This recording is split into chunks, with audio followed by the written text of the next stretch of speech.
Hi guys, this is JP Bushy with the little Facebook page that could, the Bushy Angle, and I'm talking here with Grant at Angling Authority. He had asked me to look at some of the basic setups that I use for vertical jigging for walleye.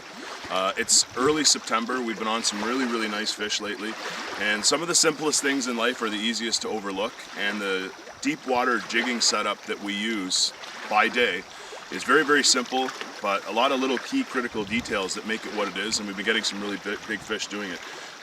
This is one of the new model St. Croix Eyecon vertical jigging rods. It's 6'3" in length.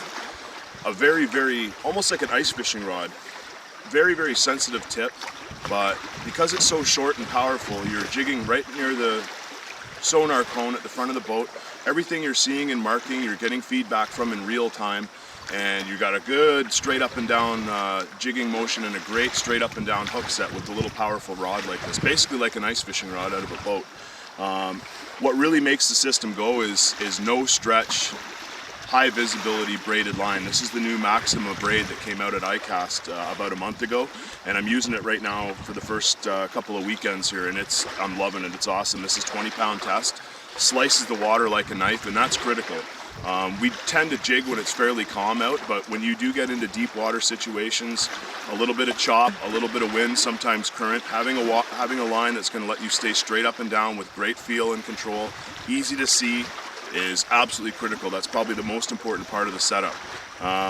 Moving along from our braid, like a lot of people, we're going to a Fluorocarbon Leader. That's 15-pound Maxima, a fairly heavy leader, but invisible.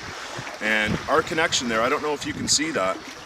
All that is a little number 0 ant size or steelhead size inline swivel.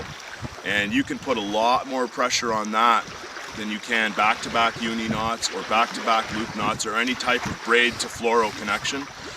You're going to be hanging up in the rocks. A lot of the spots that we fish are a rocky, rough bottom. That's what attracts the walleyes in the first place. And you'll save a lot of time and a lot of jigs having that power connection, whereby there's times when you got to get right over top of that jig, force it up. You'll bend the hook open.